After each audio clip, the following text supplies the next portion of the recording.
ঋণ ও বিনিয়োগের প্রকৃত অবস্থা যথাযথভাবে সিআইডিতে রিপোর্ট না করায় দেশের 2 বাণিজ্যিক ব্যাংকে জরিমানা করেছে নিয়ন্ত্রক সংস্থা। বেসরকারি ওয়ান ও আল্লাহ রাফা ইসলামী ব্যাংক পড়েছে এই জরিমানার কবলে। এছাড়া এই কাজের সাথে জড়িত কর্মকর্তাদের বিরুদ্ধে শাস্তিরও সুপারিশ করা হয়েছে। বিস্তারিত জানাচ্ছেন সহকর্মী আব্দুল জাহের আনাস। কোনো ব্যাংকের ঋণ ও বিনিয়োগের প্রকৃত অবস্থা নিয়মিতভাবে জানাতে হয় কেন্দ্রীয় ব্যাংকের ক্রেডিট ইনফরমেশন ব্যুরো বা সিআইবিকে।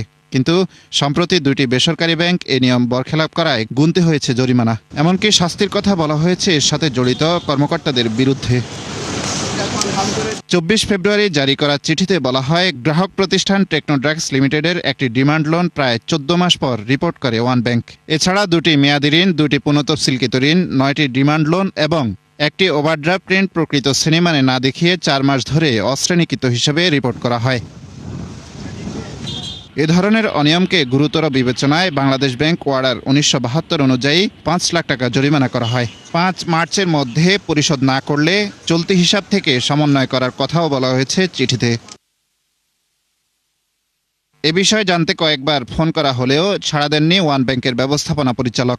একই ধরনের অনিয়মে আল আরাফা ইসলামী ব্যাংকেও 5 লাখ টাকা জরিমানা করেছে কেন্দ্রীয় ব্যাংক। 25 ফেব্রুয়ারি জারি করা চিঠিতে বলা হয়, গ্রাহক প্রতিষ্ঠান কেএনবি অ্যাগ্রো ইন্ডাস্ট্রিজ লিমিটেডের একাধিক বিনিয়োগ নির্ধারিত সময়ে খেলাপি হিসাবে রিপোর্ট করেনি কর্তৃপক্ষ। 3টি ক্রয় সংক্রান্ত তথ্যসহ সর্বসাকুল্যে 42টি শরিয়াভিত্তিক কাঁচামাল আমদানি এবং তথ্য অশ্রেণীকৃত দেখায় ব্যাংক কর্তৃপক্ষ। পাশাপাশি 3টি নন ফান্ডেড এলসি দীর্ঘ সময় পর টার্মিনেট করা এবং পুনঃতফসিলকৃত 44টি বিনিয়োগ মেয়াদি হিসেবে রিপোর্ট না করার অভিযোগও উঠে এসেছে। এ ঘটনায় ব্যাংকটিকে 7 দিনের মধ্যে জরিমানার অর্থ দিতে নির্দেশনা দেওয়া হয়েছে।